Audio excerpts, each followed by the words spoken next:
Et burlesque. Place à notre grand angle du soir, l'Europe des peuples face à l'Europe de Bruxelles, avec Karl Meus, rédacteur en chef adjoint au Figaro Magazine, Henri Sterdyniak, économiste atterré, et Panagiotis Grigoriou, anthropologue, blogueur et historien grec. C'est juste après le rappel des faits par Sandrine Le Calvez.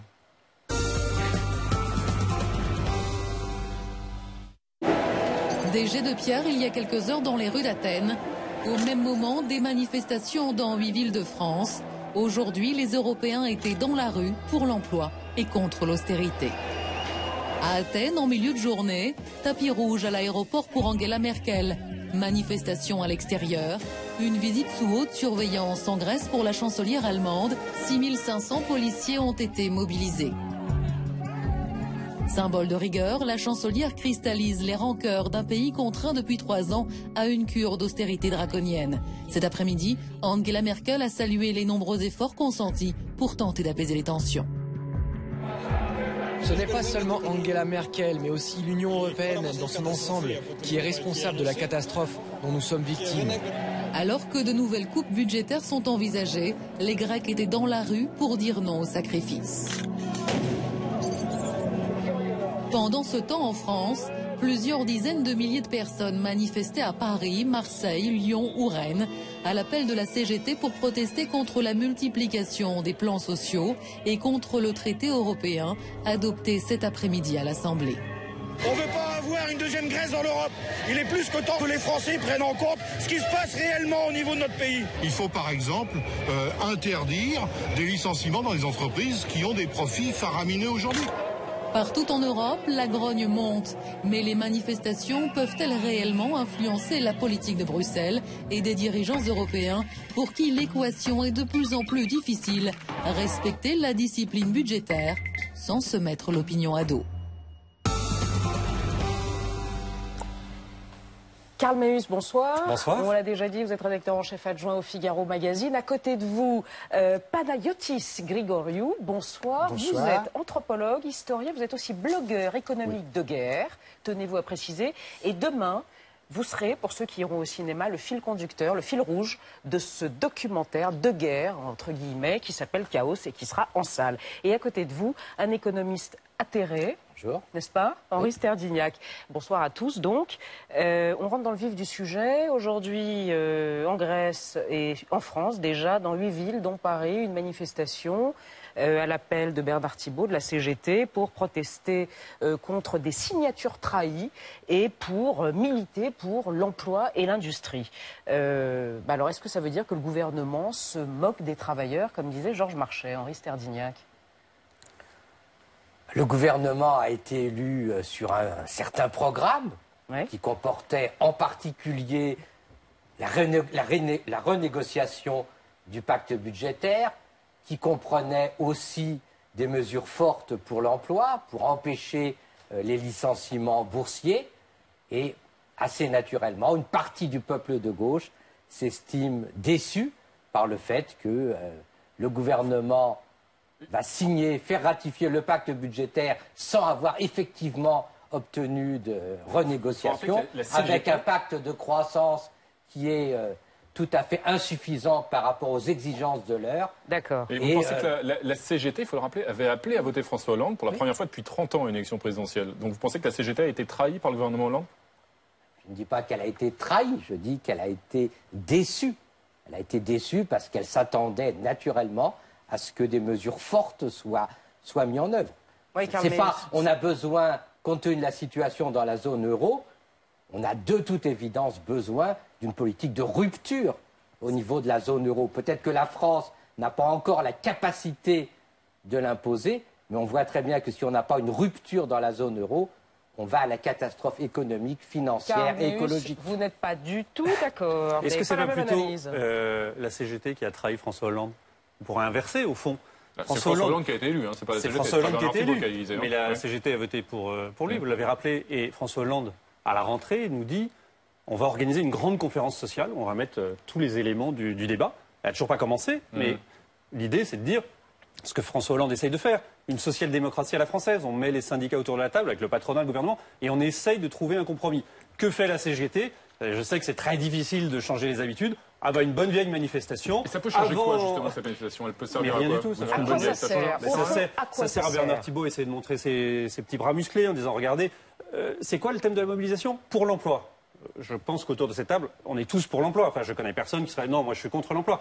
Donc c'est vraiment les vieilles habitudes, c'est-à-dire c'est le soubresaut de la fin de la CGT. C'est je ne sais pas quoi faire, je vais organiser une manifestation pour protester contre le gouvernement. Panayotis Grigoriou, vous vivez à nouveau en Grèce, mais vous avez vécu longtemps en France. Oui. Vous enseigniez et vous aviez une chaire. Enfin, vous étiez à Nanterre, vous faisiez de l'anthropologie. Quel est votre point de vue? Quel est votre regard de Grec confronté, et on va y venir tout à l'heure, à une situation plus que désastreuse? Comment vous voyez ce qui se passe en France?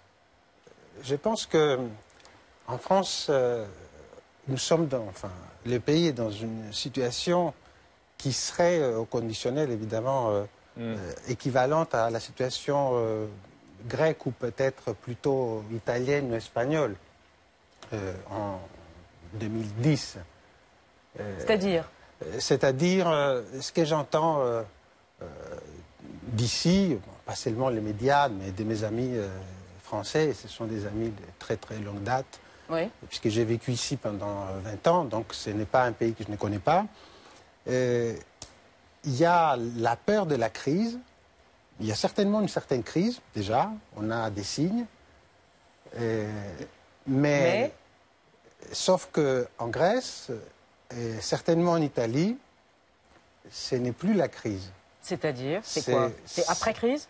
Oui, Pire? oui.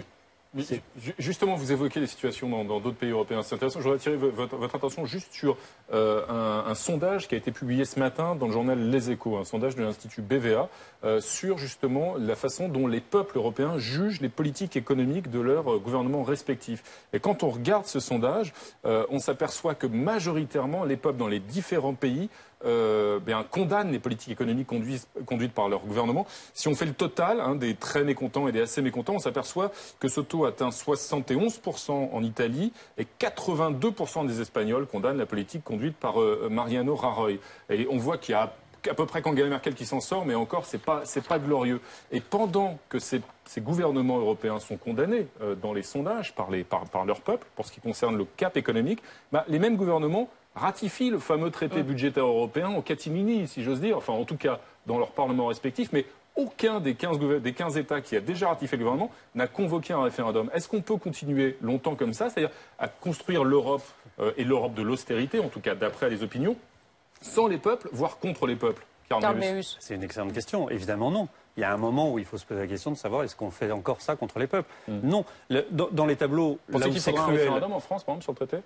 Il aurait fallu? C'est trop tard aujourd'hui. Aucun gouvernement, d'ailleurs... Il aurait fallu. Mais il aurait fallu, ça aurait été courageux.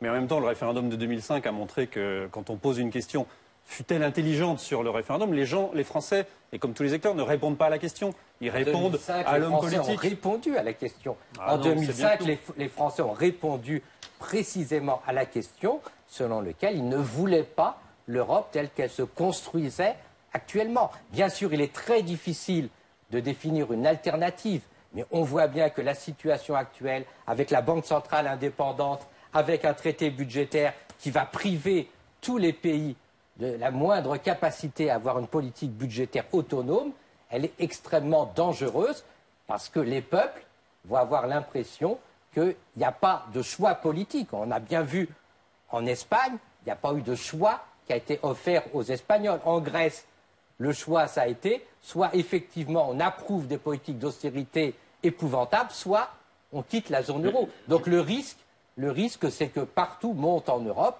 le sentiment qu'il y a un système technocratique qui se met en place et la seule alternative, ça risque d'être l'extrême droite. Vous évoquez le cas grec où effectivement la crise s'aggrave, mais en Grèce il y a eu des élections législatives récemment et les Grecs ont voté pour un parti, en l'occurrence les conservateurs, une coalition qui veut rester dans l'Europe et rester dans l'euro. C'était tout juste. C'était tout juste, mais c'était démocratique comme élection. C'était démocratique, mais il faut comprendre que les climats dans lesquels ces deux scrutins d'ailleurs se sont déroulés, et surtout le deuxième, a été un climat exécrable et aussi un climat de terreur de la part déjà des médias et des grands médias qui ont effectivement exercé une sorte de chantage en disant écoutez, soit vous votez pour l'euro, ça vous votez contre l'euro. Vous voulez dire qu'il y a une pression aujourd'hui de l'Allemagne sur la Grèce telle que les Grecs ne peuvent pas décider librement de leur destin? Ça, c'est certain.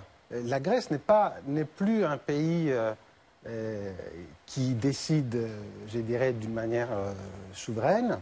C'est clair. C'est-à-dire c'est un pays qui a perdu sa souveraineté économique. Et donc, pour dire les choses d'une manière claire et relativement cynique, sa souveraineté tout court. Alors aujourd'hui, il y avait quoi, 25 000 personnes dans les rues en Grèce, avec des manifestations virulentes contre la présence d'Angela Merkel, qui incarne précisément cette Europe libérale que refusent les Grecs. Ça veut dire quoi? C'est la première fois qu'un chef d'État européen à Athènes se fait conspuer et chahuter. Oui. Ça a valeur très très forte, symboliquement parlant. Oui. Qu'est-ce que ça veut dire d'autre? Ça veut dire que, bon, premièrement, Angela Merkel cristallise les crispations. À tort, à raison, il cristallise aussi ses rejets de l'austérité. Et donc, il ne faut pas non plus oublier que l'Allemagne est un pays plus que présent sur place. Et nous avons l'impression, à tort ou à raison, que finalement, le dossier grec, si on peut parler comme ça, est géré par l'Allemagne. Karl Meus, est-ce que les Grecs ont raison d'avoir cette impression que le dossier grec est géré par l'Allemagne? Non, parce que, enfin, ce qui est... non, soyez très persuasif. Non, mais parce que la façon dont est présenté le débat aujourd'hui par les interlocuteurs, c'est au fond, il y a ce carcan des 3%, il y a ce carcan de la rigueur, et finalement, si on en sortait, ça serait le bonheur. Non, si on en est arrivé là, c'est aussi parce que, je suis désolé de le rappeler, mais enfin, que la politique qui était menée en Grèce, comme en Espagne, comme en Italie et un peu en France, c'était une politique où on distribuait de l'argent qu'on n'avait pas. Si on en est arrivé là, c'est qu'aujourd'hui, on a des dettes qu'on ne peut pas rembourser. Et donc, il y a un moment, chacun peut le comprendre, dans nos ménages, tout ça, il y a un moment où le banquier dit vous êtes gentil, mais vous ne pouvez pas emprunter plus. C'est pas possible. Et tout le monde doit à un moment comprendre que si on veut vivre correctement, il faut rembourser ses dettes. Et donc, quand on rembourse ses dettes, il faut se serrer la ceinture. On ne peut pas dire d'un côté, il faut l'Europe, et de l'autre côté, dire, ah bah alors on va pouvoir dépenser sans problème et sans contrainte. Mais ce que vous dites est faux. Malheureusement, les États ne sont pas des ménages. Les États ne sont pas des ménages. La preuve que si, c'est qu'il y a un moment, les banquiers disent, on arrête de vous prêter de l'argent. Ce qui a causé la crise en 2007, ce n'est pas l'endettement des ménages, ce n'est pas les excès de dépenses publiques. Ce qui a causé la crise... Vous parlez de la Grèce? Non, vous parlez de la crise globale. La crise globale, c'est une crise du capitalisme financier qui a provoqué une crise qui a provoqué des pertes importantes d'activité de l'ordre de 8 points de PIB dans la zone euro. Et on a été incapable, l'Europe a été incapable de mettre en œuvre une nouvelle stratégie pour sortir de la crise et pour trouver un nouveau modèle de croissance. Comment on en sort? Vous évoquiez la rigueur. Comment on sort de cette crise européenne? Si on regarde la rigueur aujourd'hui en France, on a trouvé 30 milliards d'euros avec des impôts qui ont augmenté considérablement. En Italie, en Espagne, on a coupé les dépenses publiques de façon spectaculaire. Si on regarde un instant les prévisions de croissance pour l'année prochaine, si on regarde les prévisions du FMI qui sont revues à la baisse semaine après semaine, on s'aperçoit que la France et l'Allemagne sont pour l'instant tout juste au-dessus de la barre du zéro. Mais en tout cas, tous les autres pays européens, l'Italie, le Portugal, l'Espagne et la Grèce à moins 4%, s'enfoncent dans la récession. Est-ce que finalement, la rigueur, voire l'austérité, coupée dans les dépenses, c'est pas enfoncer un peu plus ces pays dans la crise? Est-ce qu'on ne peut pas se poser un moment cette question qui aujourd'hui semble tabou? Question de la solidarité aussi. Oui, mais le corollaire de cette question, c'est alors si on ne fait pas ça, on fait quoi? On laisse filer les dépenses. En tout cas, et donc de nouveau, cette question. On arrive sur une crise de confiance et on arrive sur une crise de l'euro. L'Italie et l'Espagne coupent dans les dépenses de façon massive et s'enfoncent dans la récession. Mais le problème, c'est parce que tout le monde fait ça en même temps et qu'on est dans une économie ouverte où même dans les pays comme la Chine ou les États-Unis, il y a cette récession. À partir du moment où un pays pourra commencer peut-être à redémarrer, à ce moment-là, ça pourra redémarrer. Mais en Europe, on voit bien qu'il n'y a pas d'autre... Enfin, c'est compliqué d'avoir une autre alternative. Et après, M. Grigoriou. Nous sommes quand même dans une situation où on enfonce toute la zone euro dans la récession et on enfonce les pays du Sud dans la catastrophe, dans la pauvreté. Bon, c'est pas viable. Il n'y a qu'une seule solution actuellement, c'est qu'il faut que la Banque centrale européenne garantisse les dettes publiques de manière à briser la spéculation, que les pays puissent s'endetter à des taux raisonnables comme les États-Unis et la Grande-Bretagne, et qu'on réfléchisse en Europe à une politique rooseveltienne de relance de l'investissement productif. Le fameux New Deal. Sinon, on va à la Augustin catastrophe. Dignac, alors juste une... Nadia, on a parlé d'une journée, c'était une journée intense de manifestations en France et en Grèce. Oui. Sur les réseaux sociaux, sur Internet, la protestation, l'agite-propre, comme on dit, donc les manifestations. Ça marche. Ça marche. Ça marche Mais plus qui que manifeste ça marche beaucoup Oui, mais plus que qui descendre dans la rue. manifeste Les patrons, quand Et les voilà. élites parlent aux élites, ça marche. Parce qu'il y a eu des manifs en Grèce, c'était d'une violence absolue aujourd'hui. En France aussi, c'était assez agité. Et alors, j'ai peur d'être d'accord avec vous. Je pense qu'effectivement, ça ne va pas marcher, que ça ne sert à rien. En revanche, quand les patrons se saisissent de Twitter, ça marche. C'est une simple affaire de pigeons, en fait. Vous en avez parlé dans le Figaro. D'ailleurs, vous avez entendu parler de cette histoire. Ce sont des patrons. Vous avez entendu parler des pigeons, Monsieur Rigoriou? Oui. Les pigeons et les vers de terre, donc qui sont les salariés. Les pigeons, donc, ils se sont emparés d'Internet pour faire plier le gouvernement Hollande, donc qui protestaient contre le régime fiscal. Ils ont tout compris à Internet. Ils ont créé un groupe Facebook qui a rassemblé 45 000 fans. Ils se sont rebaptisés les pigeons, ou plutôt les jonpis, parce que l'idée, c'était quand même de dire qu'on était des jeunes entrepreneurs coupés en plein élan, etc. Ils ont tweeté, ils ont été suivis absolument partout. Et en quelques jours à peine, ils ont été reçus à Bercy. Ils ont réussi à faire flancher le gouvernement, en tout cas qui est revenu sur sa décision. Ils ont retrouvé leurs privilèges. La question, c'est quand même dans ce cas-là, qui sont les vrais pigeons? Est-ce que c'est ces patrons qui ont eu raison de le faire, parce que visiblement ça marche, ou les gens qui se sont époumonés dans la rue? Il y a Jean-Claude Mailly qui s'est posé exactement la même question. Je pense qu'il doit y avoir un équilibre. Je pense aussi qu'apparemment le gouvernement recule bien facilement. Une pétition sur Internet, il recule. On va voir si socialement c'est la même chose, quand il y aura des problèmes. Bon.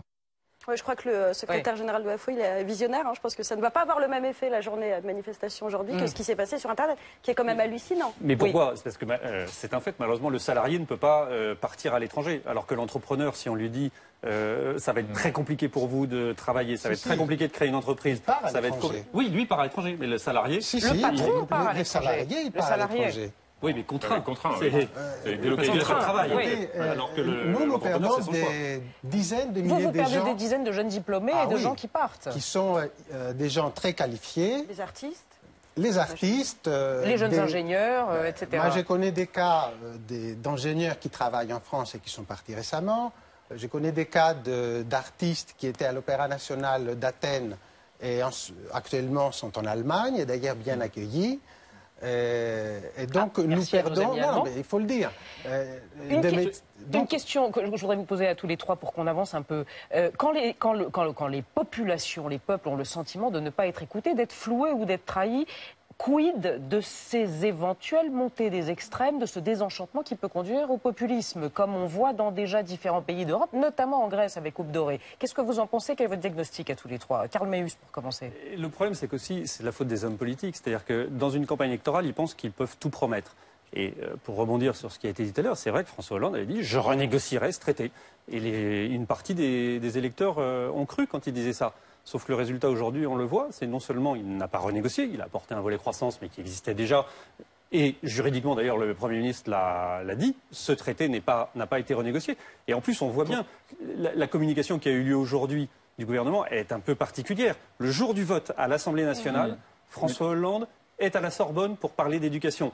Deux séquences de communication différentes. Vraiment l'impression de... Pour ce qui est du risque populiste, pour le coup, pour ce qui est de la Grèce, est-ce que, parce que des manifestations en Grèce, il y en a eu une massive aujourd'hui, mais ça fait un moment qu'il y en a, on voit apparaître des partis de plus en plus violents. Aube Dorée, c'est quand même un parti qui se revendique néo-nazisme. Du nazisme, Il y a un risque pour la démocratie grecque aujourd'hui pour vous? Premièrement, le premier risque de la démocratie est la situation actuelle. C'est-à-dire les mémorandums, la troïka et l'austérité. C'est que la troïka instaurée en Grèce en termes de politique économique est déjà un coup d'État permanent.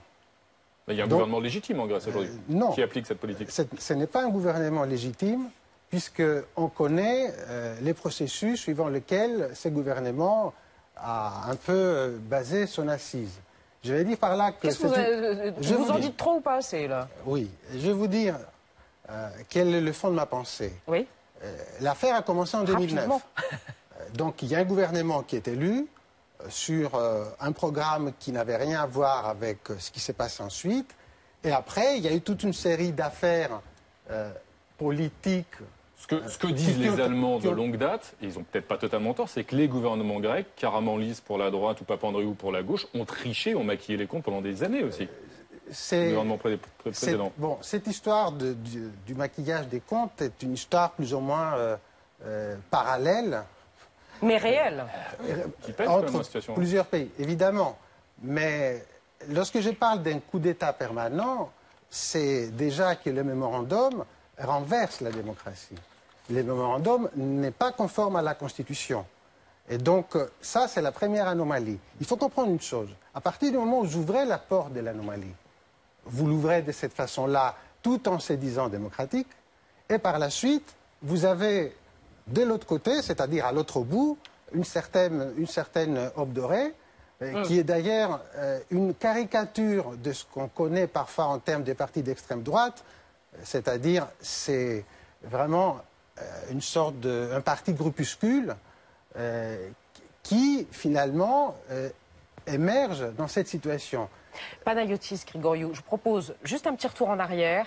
Quant aux manifestations qui ont eu lieu en Grèce, dans votre pays et en France aujourd'hui, où l'on va voir que les syndicats ne soutiennent pas systématiquement les gouvernements de gauche, ça peut être étonnant, on en a eu une démonstration aujourd'hui donc, mais voici un précédent historique qui devait autant à Shakespeare qu'au bronzage du travailliste James Callaghan. C'était en 78, ça a ébranlé le Royaume-Uni. Regardez, vous vous souvenez absolument, c'est le journal du temps de Bruno Godenzi.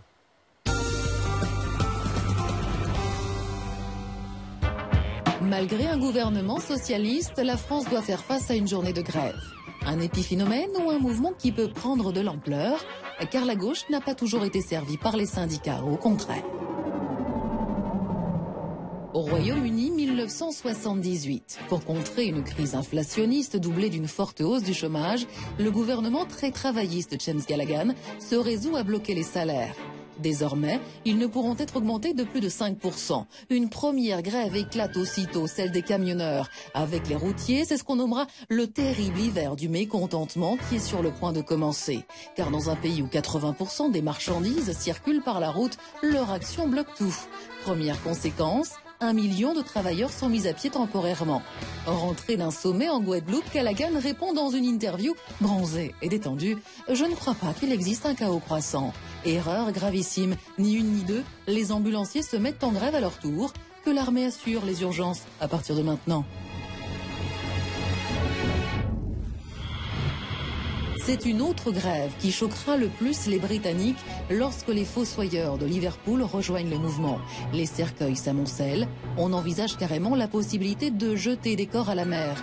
Et voilà que les éboueurs s'y mettent aussi, plongeant Londres sous les ordures et les rats. L'enchaînement irréversible n'aura duré que 3 mois. 3 mois pendant lesquels les travaillistes ont perdu le soutien populaire dont ils jouissaient pour se retrouver avec un Britannique sur 5 prêt à voter directement pour les conservateurs.